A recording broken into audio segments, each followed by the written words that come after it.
Happy New Year, everyone. Thanks for watching this video. It's been a couple months since I did a last video. I've been a little busy working on a couple of things as far as public adjusting work and helping people out in all different ways. But a lot of times I come across claims, homeowners that file claims on their own, and their burden of proof. They destroyed their burden of proof. And what I mean by that, as far as burden of proof, it's more than just actually showing homeowner and the insurance adjusters exactly what happened. It has to do with the language in your policy, the requirements as a homeowner that you have going on. Sometimes you might notice that you have a pipe broke in your, let's say in your kitchen, water damage all through the floors, the walls, and then through the basement, finished basement. Call the insurance company up and they said they'll be over in a couple days. Well, if you don't act on that even sooner than that, that will have your claim denied and definitely lowballed, if not possibly denied, just because you didn't act and prove your burden. It's all about proving your burden. One of the requirements is you got to stop any further damage from happening and clean up the mess. So if you have like a water loss, you must give remediation, and actually, if you do, give me a call and I can actually help you to make sure you get paid properly during this whole claim, and to make sure, number one, that your burden of proof and your claim will be handled properly, just for the fact because you acted.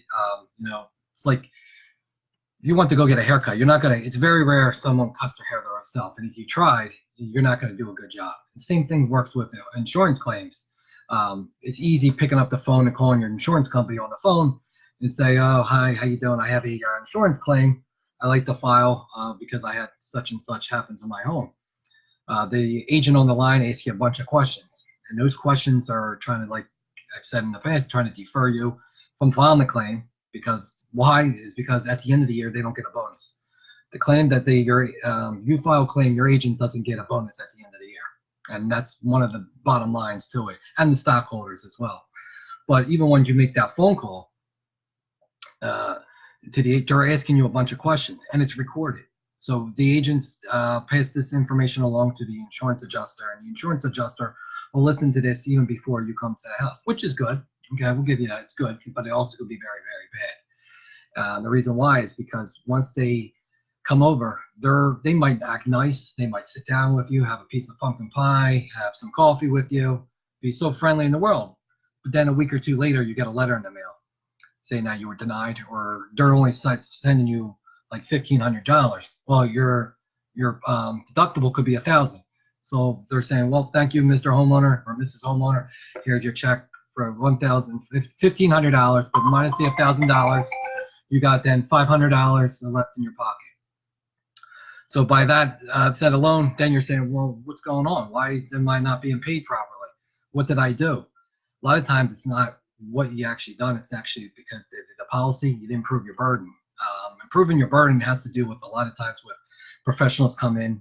We know how to handle things properly. The do's and don'ts, not what to say to the insurance company. They're being paid. The insurance adjusters are being paid a salary to try to reduce your claim or not pay you at all. Even in their heart, they might think that, oh, you're due a lot of money, but that's not how it works out. I am a licensed and bonded public adjuster. Here's my license. Licensed by the state of New Jersey to help protect you, the homeowner, from the people you pay to help protect you.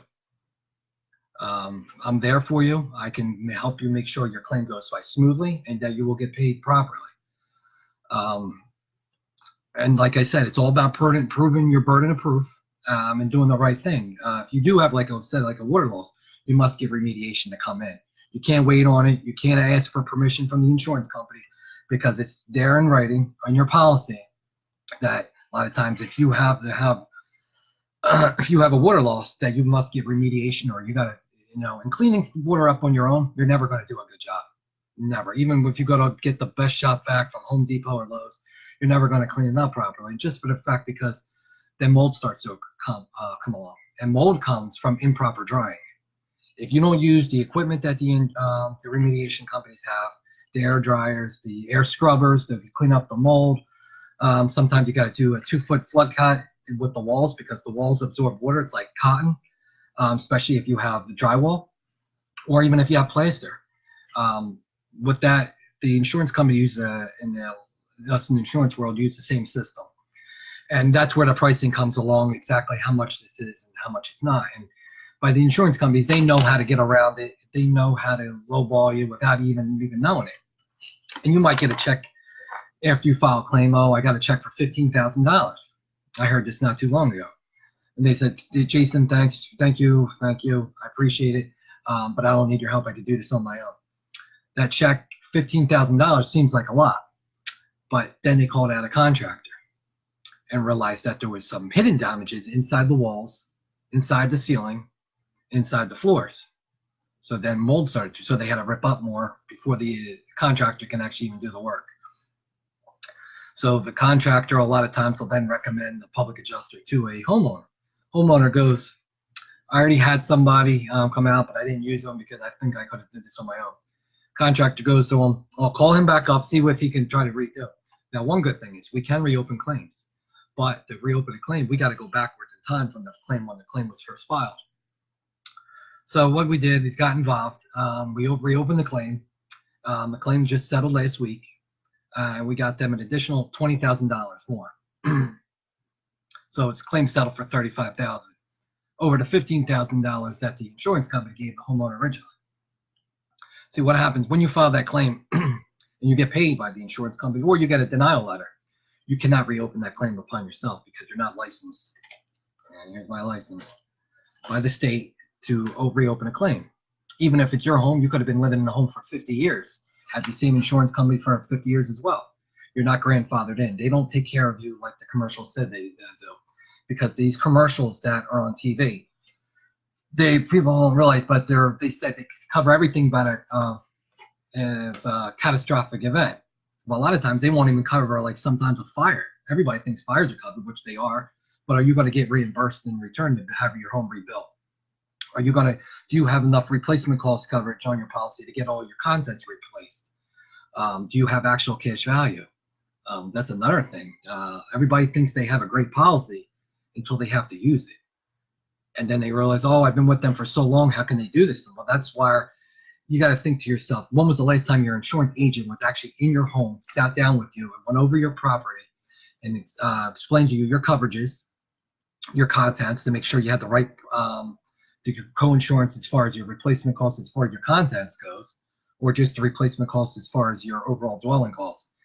And if your home is, you should probably have ordinance of law on your policy as well, just to help you out if many of the code changes too when you go to rebuild.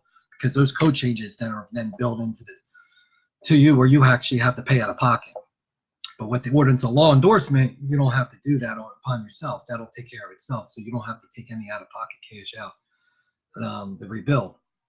But with that, it all comes down to knowing exactly what you're doing. But with like I was going back to, as far as the insurance agent in your home, the insurance agent's never sit in anybody's home. So the policies they send out are just pretty much generic for everyone. It may be good for one person, but it may not be good for somebody else because this person has more contents. Is the contents price amount, is that good for your home or is it not? That's where you need a public adjuster in your corner, fighting for you, going over, and more importantly, educating you ahead of time, just in case if something happens. Because even if you don't have anything going on currently, you will eventually. The longer you are a homeowner, you're going to have something. January now. Today's January to 16th, 2019. We got possibly a lot of heavy rain this coming weekend, they're saying, and then possibly a deep freeze they're talking about. So with all that rain, it's there's going to be a lot of frozen pipes, a lot of water damage. Even if my latest claim I just had about a week and a half ago, homeowners came home from vacation and they went down in their basement and they saw water all over the place. They had 2 inches of water throughout the whole length of the basement, which was a finished basement. So everything got taken. Everything had to be taken out. The walls had to be taken out. They lost a lot of property, but that property too, you do not want to get rid of. You want to collect it, you want to put it aside, and you want to go over it with a public adjuster, such as myself, to make sure everything is counted for. Because if you throw it away ahead of time without the insurance adjuster going over it, you're going to lose a lot of money. And that's a lot of money because it's a lot of contents. Even if you don't think even if it doesn't have much value to you, it's still less money you're throwing away meat on the bone. So if any questions come arise, you can give me a call. I can help you out in any sort. Like I said, I do free policy reviews to explain your coverages to you, to make sure you do have proper coverages, because coverage changes every year. When you get your renewal every year, coverage changes every year without even knowing about it. The definitions change. Um, I go to classes weekly and quarterly and yearly as far as educating on home insurance policies, just because they change. What's covered this year is not going to be covered next year, or vice versa. What's covered this year wasn't covered last year or the year before. So therefore, if you have something that's going on today, and you policy just went up for renewal, you don't even know 100% sure if you're even covered. And that's where you want to contact the public adjuster, as myself, who helps prove your burden, who helps and protects you from the people you paid to protect you. And that's the bottom line, is you just want somebody in your corner to make sure everything is going the way it's supposed to be, and you're getting paid every dollar that you deserve to rebuild your home or take care of the stress and disaster in your life, in your home, so you can bring your loss back to pre-loss condition. And that's what we fight for, is to bring you back to pre-loss condition. If you have any questions, or you have something going on, or if you filed a claim, please don't hesitate to reach out to me. I will, if I don't pick up, I will get back to you as shortly possible and set an appointment with you, and I'll do the best I can do to try to prove your burden to make sure you get paid properly. Everyone have a good day, and I'll be talking to everybody soon.